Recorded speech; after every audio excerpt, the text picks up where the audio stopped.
Doug and Commish Show, Week 6 edition. Our next matchup, the 2-3 Soldier versus the 3-2 Trash Talk. Talk, you had a pretty rough week last week. How's that chest hair? How's that hairy nipple? How is it the fact that you're eating crow because you make fun of the Wildcat? And that's really, truthfully, what did you in. Well, that's not the only thing that I had to eat this week. Yeah, you had to eat the steamer. How'd that steamer taste? I've had worse. Have you? Had better. Yeah. I'm sure you have. Anyway, let's move on. That Wildcat, that pisses me off. Well, regardless, whether it pisses you off or not, you are down to 3-2 and on the verge of becoming a 500 team. It's high school. Aaron Rodgers versus Detroit could probably bring it back in this game. Aaron Rodgers is going up against a team that has given up 15 touchdowns this year to wide receivers. That's good news. Mm-hmm. And so Aaron Rodgers is a pretty good play. ESPN has him projected at 30. I don't think he'll get 30, but I don't think 25 is out of the realm of possibility.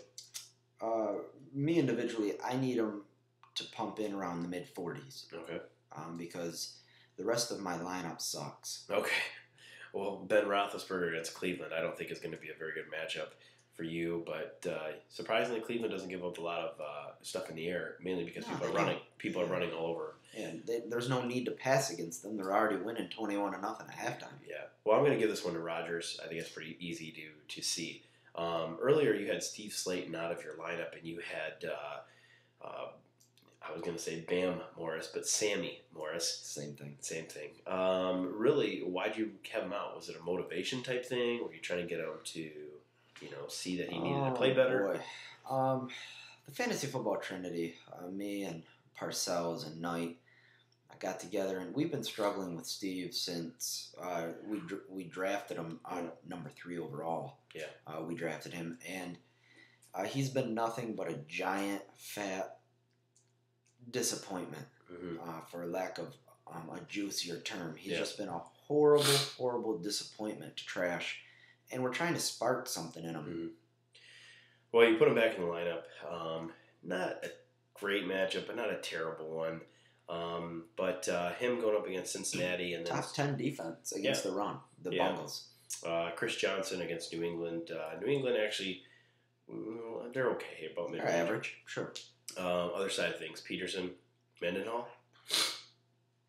And Mendenhall turned the Soldier turned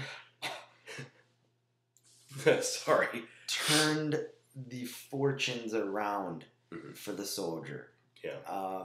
It just completely remade his roster just by adding one stellar RB. Yep. The question is what are they going to do when Willie comes back, and when is Willie coming back? Yeah. Well, I don't know if he's going to come back this week, but once again, like we just said, Cleveland does give a lot of stuff up in the air, but they give a buttload up on the ground. God. 25 points a game they give up, and Adrian Peterson going up against Baltimore really doesn't give up a lot. But we saw what Benson did to him last week. You have to think Peterson's better than Benson, right?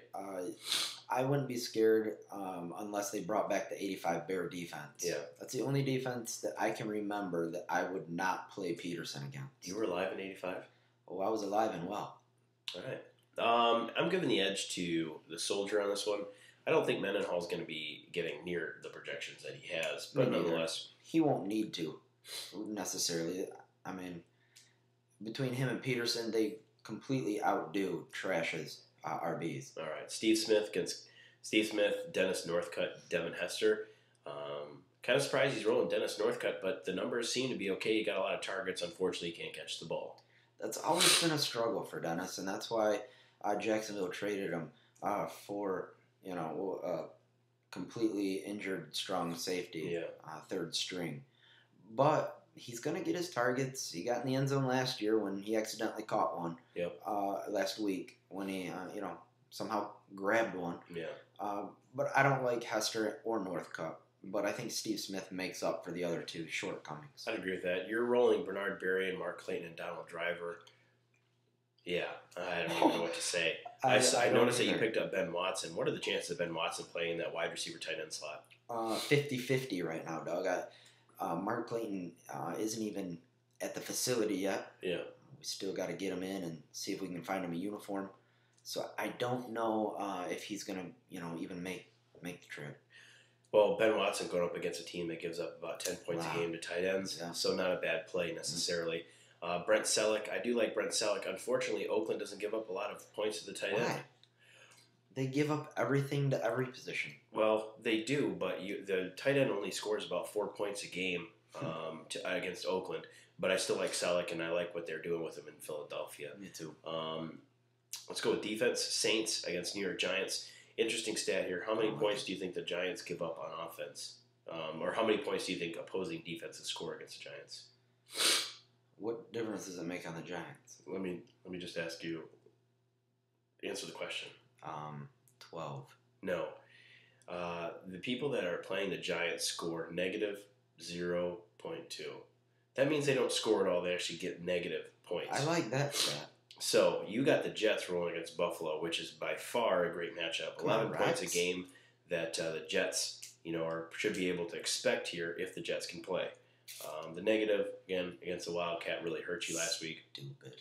But I'm definitely going to give the edge to the Jets here. And trying to think if there's anything else that I got here. I think let's just go to the end of the game. What do you think? Unfortunately, and this, is almost as painful as choking down a steamer. I see the Soldiers winning this in a surprisingly low-scoring battle. 77-62. The Soldier. I think ESPN is just smoking serious weed when they do their projections.